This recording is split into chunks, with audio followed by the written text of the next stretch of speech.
Hello les femmes, j'espère que vous allez bien. Je vous retrouve en ce jour numéro 3. Déjà, ça va vite. Bienvenue au cœur de ta féminité. Aujourd'hui, je t'amène dans un nouvel archétype, celui de la femme délivrée. Alors, délivrée de quoi? Et en fait, c'est être libérée de son passé, de son propre passé, mais aussi celui de ses grands-parents, de ses parents, de tous ces poids familiaux en fait qu'on peut avoir. Donc je vais te parler de ça en long, en large, c'est un sujet qui me passionne. Donc quand tu arrives, fais-moi un coucou, on connecte ensemble. Ça me fait trop plaisir à chaque fois en fait de vous voir, que vous soyez là en live ou en replay. Mettez le hashtag replay par après. Ok, donc la psychogénéalogie, c'est une science à part entière. On appelle ça aussi le transgénérationnel, la libération des lignées. En fait, tout simplement, ce que ça veut dire, c'est que inconsciemment, on porte les fautes de nos parents, de nos grands-parents, les bagages en fait, mais aussi les cadeaux de ce qu'ils ont transmuté eux dans leur propre vie. En fait, c'est comme si on voulait marcher notre chemin. On a nos propres bottines, nos propres chaussures, sauf que on a des pavés comme un sac à dos avec des roches à l'intérieur. Et bien, des fois, on en a conscience et des fois, on n'en a pas conscience, en fait, de ce sac à dos-là. Alors, tu vas me dire, super, mais on fait comment pour alléger son sac à dos? En fait, il existe mille et une voies, mais déjà, l'importance de pouvoir le ramener, de lui faire, de le faire connaître, en fait, parce que des fois, on a l'impression que, tu sais, c'est comme, pourquoi je fais motif dans ce cas-là? Pourquoi ça fonctionne pas en fertilité aussi? Est-ce que ça m'appartient? Est-ce que ça appartient à la lignée en fait? Est-ce qu'il y a des choses qui doivent avorter dans la lignée? Donc, en fait, c'est comme des poupées russes. Moi, j'adore le voir comme ça. C'est vraiment des poupées russes. Et puis, en fait, s'il y a une poupée de la lignée qui a eu un traumatisme, en fait, ou une grosse émotion, et qu'elle ne l'a pas dit, ou il n'y a pas eu réparation pour elle ou pour lui, en fait, c'est comme si ça se répétait. Tu vois, le domino, vraiment le domino qui tombe en avant, en fait, et qui continue jusqu'à ce que quelqu'un dise Wopelai, non, moi, j'en veux pas de ce domino-là, et je vais faire autrement. Je vais faire à ma façon, et je vais créer un nouveau domino, une nouvelle lignée. Parfois, ça prend un changement de pays, ça prend une lignée ou pas d'ailleurs, avoir ou pas des enfants, signifier aussi quelque chose dans la guérison des lignées. Tu sais, on parle de l'arbre généalogique, moi j'adore parler de l'arbre gynécologique, et pas juste de l'historique de santé en fait de nos grands-mères et de nos mères ou de nos tantes, de nos cousines, mais aussi tout ce qui n'a pas été dit. Toutes les fausses couches, tous les avortements, tous les traumatismes sexuels qu'il y a pu avoir dans les lignées, oui, ça a un impact aussi sur nous dans notre propre vie. Donc c'est tout un cheminement en fait avec cette femme délivrée et comment je l'ai connue parce que c'est arrivé par hasard. Je le mets entre guillemets parce que pour moi le hasard n'existe pas. Il n'y a que des synchronicités. En fait, le jour où je suis devenue maman en 2015 et j'ai perdu mon fils fin décembre 2016, 27 décembre 2016. Et là, il y a eu comme un électrochoc, en fait. Il y a à la fois toute la colère et la tristesse, et en même temps, j'ai vécu un éveil incroyable de qui je suis, où je vais et qu'est-ce que je fais, en fait, à travers cette vie-là. C'est comme si j'avais le sentiment que j'avais tout pour être heureuse, mais que ma vie, elle m'échappait, que je la savourais pas tant que ça. Tu sais, ce mantra de croquer la vie, je suis comme, ok, tu sais, ça résonnait pas, il y avait quelque chose qui était là. Et en même temps, je suis devenue maman et en fait, pour moi, ça a été vraiment un électrochoc de dire, mais ça veut dire quoi être maman en fait? Ça veut dire quoi être maman? C'est cette nouvelle identité qui est arrivée sur mes épaules. Alors certes choisie, c'était mon bébé miracle hein, quand Anna est arrivée. Euh, En fait, c'était vertigineux. C'était complètement vertigineux parce que j'avais aucune idée de comment j'allais faire ça. Je m'étais même pas posé la question parce que, tu vois, il y a vraiment cette logique de, j'arrête la pilule, je deviens enceinte. je suis mariée, on y va, tu vois. Enfin, et en fait, des fois, je me dis, mais dans quel monde je vivais avant? Mais parce que ça faisait pas partie des questionnements. Je pense que ça arrive quand tu as ces épreuves de vie qui te demandent en fait d'aller te retrouver, d'aller mettre, tu sais, comme un câlin d'amour là-dessus et de dire, mais ok, comment je mets du sens sur ce que je traverse? Et, euh, et donc, moi, c'était complètement vertigineux, cette nouvelle identité de mère. Dans les exemples que j'avais, c'était soit des mères au foyer qui ont tout donné à leurs enfants, euh, qui ont aimé ça. Il n'y a pas eu la notion de sacrifice, en tout cas dans mes lignées, avec mes ancêtres. Elles ont fait ça par choix, selon ce que je sais, parce qu'il y a des choses que je ne sais pas, évidemment, si je remonte plus haut. Mais elles ont vraiment vécu leur maternité, tu sais, à 2000%, et elles étaient, enfin, leur quotidien tournait que autour de ça. Et l'autre modèle que j'avais, c'était mère déconnectée de ses enfants, work alcoolique, super poste. Euh, Au contraire, ça ralentit la carrière, en fait, d'avoir des enfants. Donc, j'avais vraiment les deux extrêmes, et je me retrouvais dans aucun de ces extrêmes-là. Aucun. J'avais pas le goût d'être femme au foyer et j'avais pas le goût d'être cette work alcoolique déconnectée de mes enfants. Mais du coup, je fais quoi? C'est comme, mais du coup, je suis qui? Et ça veut dire quoi la maternité pour moi en fait? Tu sais, on dit, ok, on va être un exemple pour nos enfants, mais bon, on n'est pas parfait, hein, on a nos défauts. Et moi, j'étais sur les bancs de la naturo en même temps, donc aux études, etc. Et en fait, ça a été vraiment quand j'ai perdu mon fils, il y a eu cet électrochoc de OK, ça suffit ce vertige, ça suffit que ça aille trop vite. Tout le monde te dit vas-y, profite de ton bébé, ça passe vite, et toi tu dis non, mais ça passe vraiment lentement, puis on peut dessus arriver à 7-10 ans. Donc, tu sais, c'est comme il y a ce décalage-là aussi, et en fait, du coup, on m'avait parlé d'une certaine thérapie par rapport aux lignées, pour mieux se retrouver, couper les nœuds familiaux. C'était très vague cette histoire-là. Et bon, il existe plein de voies, mais celle que je suis allée explorer en premier, c'est les constellations familiales.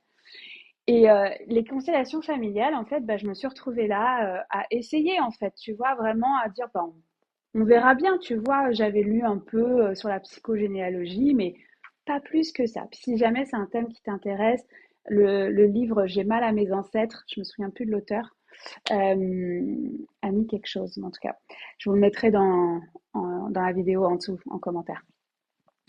Et en fait, ce livre-là, il avait comme aiguillé ma curiosité. Mais bon, de là à dire, bon, ok, allez, j'y vais, je vais aller voir. C'était une soirée initiatique sur la libération des lignées. Et moi, j'arrive vraiment avec, je suis maman, mais j'ai pas de modèle.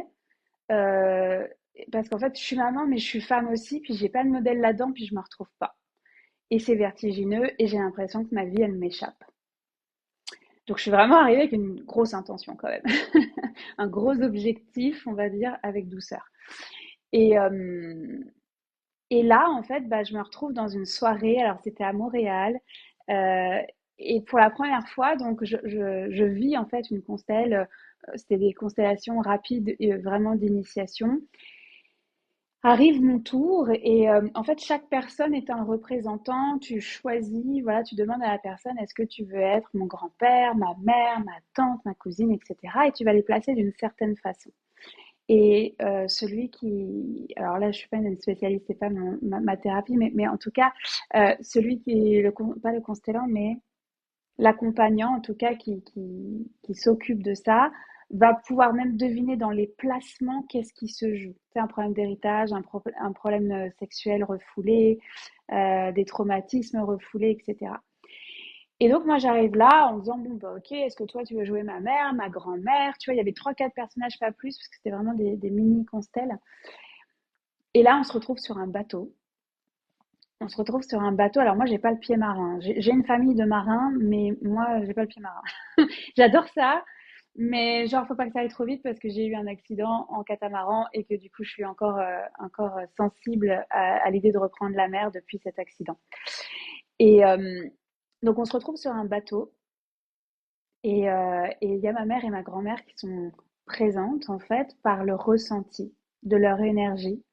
Je ressens même leur parfum, moi, à ce moment-là. Et elles viennent se mettre en arrière de moi. Ma mère pose la main sur mon épaule gauche et ma grand-mère vient déposer sa main sur mon épaule droite. Donc tout ça a été représenté par des personnes, donc je l'ai ressenti physiquement.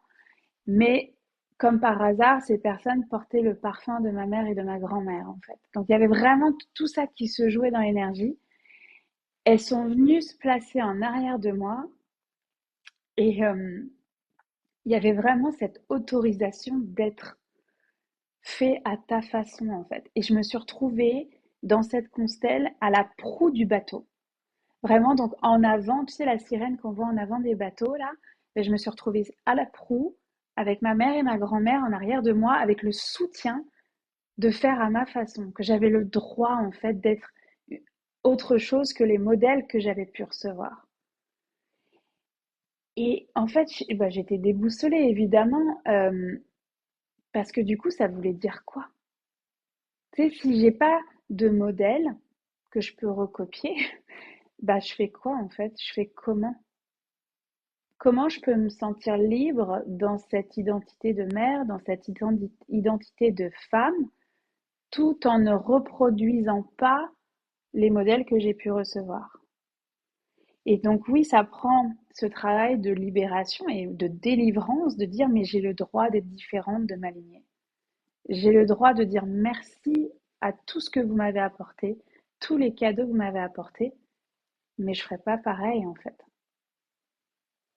Tu le sais, d'une femme à l'autre, on ne vit pas sa féminité de la même façon et d'une mère à l'autre, on ne vit pas sa maternité de la bonne façon. Je veux dire, il n'y a pas une bonne façon, c'est ça que je veux dire. Il n'y a pas une seule bonne façon d'être mère, il n'y a pas une seule bonne façon d'être femme. Chacun a son chemin de vie là-dedans. Mais par rapport aux lignées, par rapport aux nœuds familiaux, oui, ça se joue. Et oui, aujourd'hui, je mets du sens à pourquoi j'ai fait autant de fausses couches, pourquoi j'ai perdu que des petits garçons. Oui, ça relève de mon intimité, mais j'ai fait tout ce chemin de compréhension et de délivrance, en fait, pour pouvoir le faire pour moi, pour me sentir mieux dans ma propre identité, et en même temps, pour libérer mes enfants. Évidemment, j'ai pas envie que mes filles connaissent les fausses couches à répétition, j'ai pas envie que mes filles connaissent l'infertilité. Alors, elles auront peut-être une génétique, on verra, on n'est pas rendu là, c'est encore jeune, mais je sais aussi aujourd'hui qu'on peut déjouer la génétique puisque c'est ce que j'ai fait. Mais plus je chemine en fait sur moi et sur cette liberté en fait d'être différente et en même temps de recevoir les cadeaux de ma lignée, parce qu'évidemment il y a des marins dans toute la lignée quoi.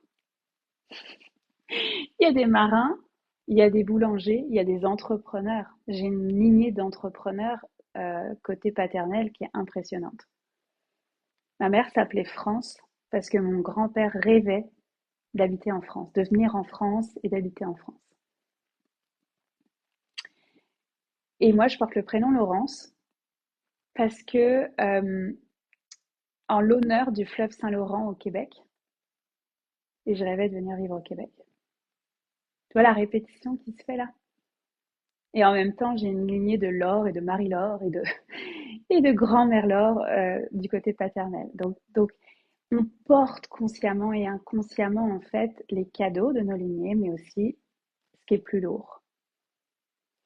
Alors, il y a mille et une façons d'aller libérer en fait ces nœuds familiaux, dont les constellations familiales dont je viens de te parler.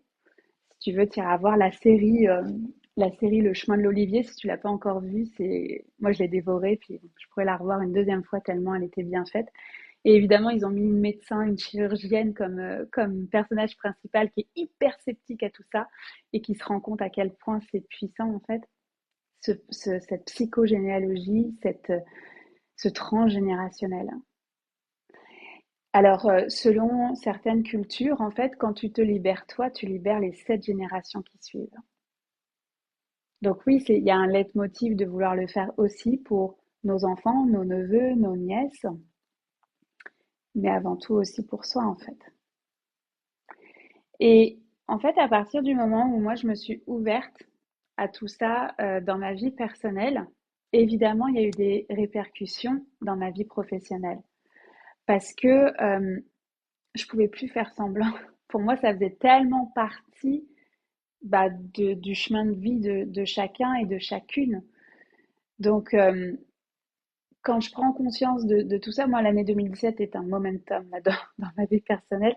Quand je prends conscience de tout ça en 2017, évidemment, je me retrouve avec des femmes dans mon bureau de naturopathe qui ont soit vécu elles-mêmes des traumas sexuels beaucoup, soit c'est la génération d'avant, donc la mère ou la grand-mère qui a vécu des traumatismes, qui a vécu soit une fausse couche et qui ne l'a jamais dit, un bébé mort-né, un accouchement, tu sais, en anesthésie générale où elles étaient à l'époque de nos grands-mères, elles avaient des ceintures pour pouvoir accoucher, enfin, une autre époque, ou des traumas sexuels. Et la question qu'on me pose souvent, c'est comment on fait pour savoir parce que j'ai plus accès à ces informations-là. J'ai été adoptée, comment je peux avoir accès à ça? J'ai accompagné plusieurs femmes adoptées et ça a été vraiment aussi puissant pour elles, avec différentes thérapies, encore une fois, avec différents outils en fait, pour aller délivrer leur féminité, pour qu'elles puissent se sentir bien d'être mères ou pas, pour qu'elles se sentent bien dans leurs différentes identités, les différentes étiquettes, c'est que tous ces chapeaux qu'on porte en fait pour se sentir bien avec ça. Parce que être entrepreneur et en même temps maman et en même temps conjointe, femme, etc. Bah oui, on a plein de casquettes en fait. On a plein de casquettes, mais c'est comment on se sent bien dans ce mélange des casquettes. Tu vois, je vais donner un exemple. Quand je suis arrivée en France il y a 2 ans, je redécouvre que le mercredi, les enfants n'ont pas école. Les enfants n'ont pas école le mercredi. Alors, selon certains établissements, ils ont école que le matin, mais sinon, ils n'ont pas école la journée. Et là, en fait, je me retrouve à la bibliothèque et je vois que des mamans ou que des grands-parents. Et il y a un papa, mon conjoint. Alors, ça a déclenché de la colère à l'intérieur de moi dans cette société de patriarcat. Mais ça, c'est une autre histoire. Et en même temps, je suis comme, oui, mais moi, si j'ai pas envie d'être là. Et si moi, en fait, le mercredi, c'était la journée, en fait, que j'avais prévue pour faire ma comptabilité, pour recevoir des clientes qui ne peuvent que le mercredi. Et tu vois, dans ce moule dans lequel on est, ça a été important pour moi d'aller revisiter pourquoi ça me déclenchait, en fait. Parce que je ne veux pas être une femme au foyer. C'est mon choix, en fait. Mais je veux être une femme, je veux être une maman et une bonne maman. Aujourd'hui, j'ai fait le choix d'être off les mercredis parce que je me suis réconciliée avec cette partie de moi qui ne veut pas être maman au foyer. Mais en prenant mes mercredis off, eh ben, j'ai le sentiment d'être aux côtés de mes enfants et d'en profiter. J'ai le sentiment de le faire pour moi et non pas parce que la société veut ça. Et pas parce que, tu vois, il a fallu revisiter comment le patriarcat s'invite chez nous, dans notre famille, et comment on défait ça. Et en fait, de pas généraliser. Et ça a été un vrai travail, tu vois, pour moi. Et ça m'appartient, mais c'est en lien avec mes lignées qui se sont dévouées, qui ont aimé ça. Je sais pas à quel point si elles se sont sacrifiées ou pas, en fait. Mais tu vois, il y a vraiment ce pas de recul, en fait, à prendre et à se libérer, de dire, mais c'est OK. Je suis pas femme au foyer en prenant les mercredis off. Alors, c'est chouette le travail du transgénérationnel parce que on va fouiller, on va comprendre, on va mettre du sens sur nos chemins de vie et nos épreuves. Tu sais, les endométrioses qui se répètent là, je vous assure, c'est pas le transgénérationnel est une piste à explorer en parallèle de votre suivi médical. Très très fort. Ce que je peux vous dire, c'est que en naturo, on peut faire, évidemment qu'on peut accompagner l'endométriose en naturopathie.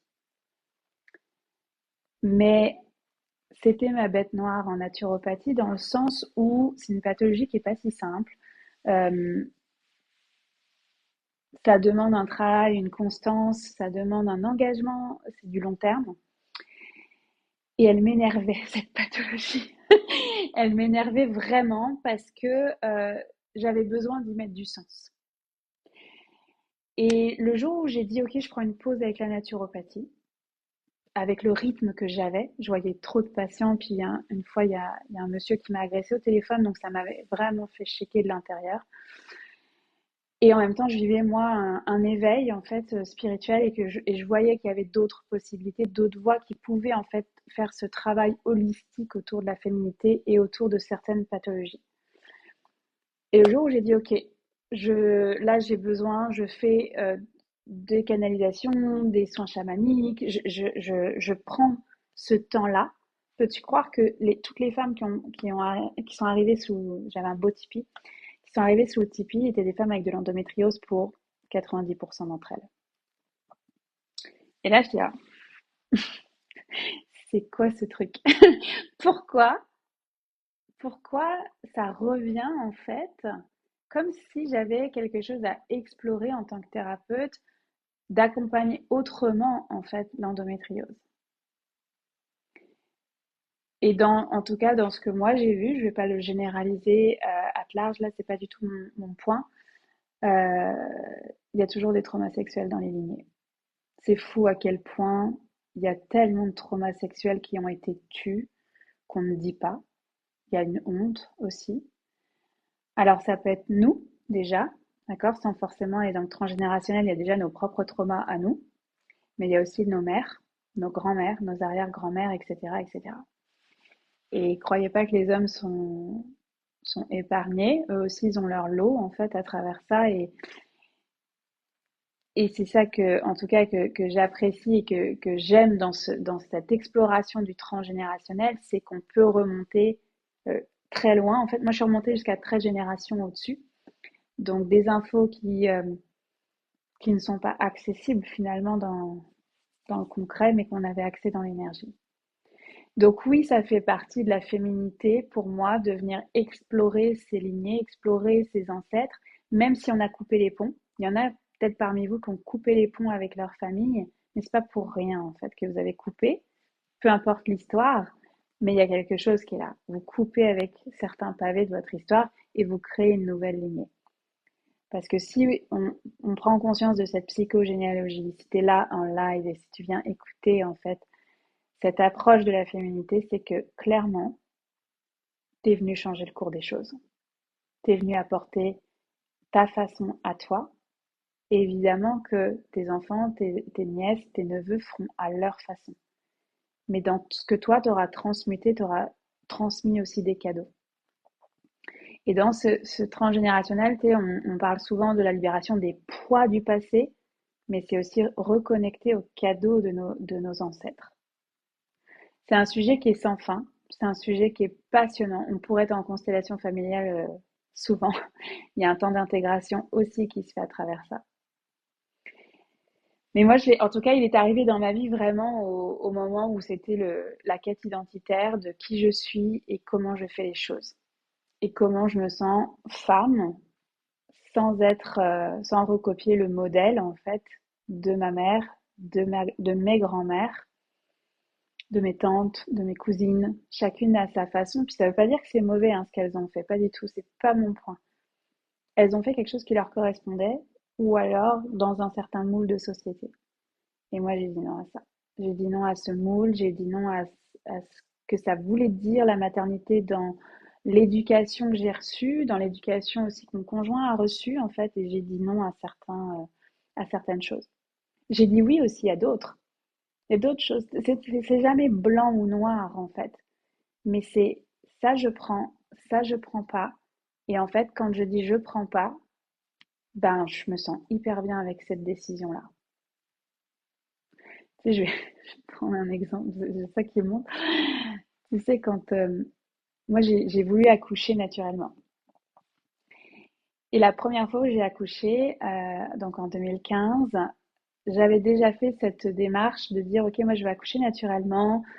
sans péridurale, je veux accoucher avec sage-femme et je veux l'essayer à la maison. Je m'étais mis beaucoup de pression pour accoucher à la maison. On n'en avait parlé à personne. Mais parce que on n'avait pas envie de se prendre les avis des uns et des autres, sachant qu'il y a des médecins dans la famille. Donc on était vraiment, tu sais, ces bons élèves qui vont juste pas le dire, tu sais, parce que voilà, ils veulent leur bulle en fait. Mais du coup, ça a créé une pression inconsciente finalement, et je m'en suis retrouvée dans un accouchement complètement. J'ai frôlé la césarienne en fait. Donc ça a été un accouchement traumatique en fait pour moi, et la reconstruction, elle a commencé réellement là en fait à partir de cet accouchement. Et quand je regarde mon deuxième accouchement en 2019, bah, j'ai réitéré en fait. J'ai réitéré en disant mais moi je vais essayer de nouveau d'accoucher à la maison. Je veux le faire en fait. Nos grands-mères, enfin nos arrière-grand-mères, elles accouchaient sans problème en fait à la maison, et on leur a enlevé en fait ce pouvoir de l'enfantement. C'est un tout autre débat. Mais moi j'avais besoin de faire ce chemin-là. Alors que ben dans les modèles que j'ai reçus, tout le monde a accouché à l'hôpital. C'est comme dans mes Laurence, la péridurale, elle a été inventée pour quelque chose. Et au-delà de ça, c'est une réparation de lignée qui s'est passée. C'est une réparation de lignée qui s'est passée. Et j'ai accouché à la maison de ma deuxième, ma petite fée des bois, et oui, j'en suis fière. J'en suis fière. Et en même temps, j'ai cette capacité aujourd'hui de dire aussi, mais merci pour ce premier accouchement traumatique, en fait, qui m'a permis de commencer à me reconnecter à mon corps, à mon cœur et à mes lignées. Et à mes lignées. Parce que tout le monde me disait, mais Laurence, être mère sans ta mère, comment ça va se passer, ça va aller? Ça va bien aller. Il n'y en a pas de problème. Il n'y en a pas de problème. C'est mon chemin de vie, c'est tout. Tu sais, dans cette armure dont je te parlais dans la femme Amazon, là, j'y étais pas à peu près. Jusqu'au jour où je me suis retrouvée avec un enfant dans les bras, mon enfant, et qu'on m'a dit, elle va t'appeler maman. Alors là, et c'est là que le fil rouge avec Mélanie a commencé. C'est là où je me suis reconnectée au cadeau de Mélanie, mais aussi au pavé, que j'ai mis du sens sur les fausses couches, que j'ai mis du sens sur la mort de mon fils, que j'ai mis du sens pourquoi j'arrivais pas à donner la vie à des petits garçons.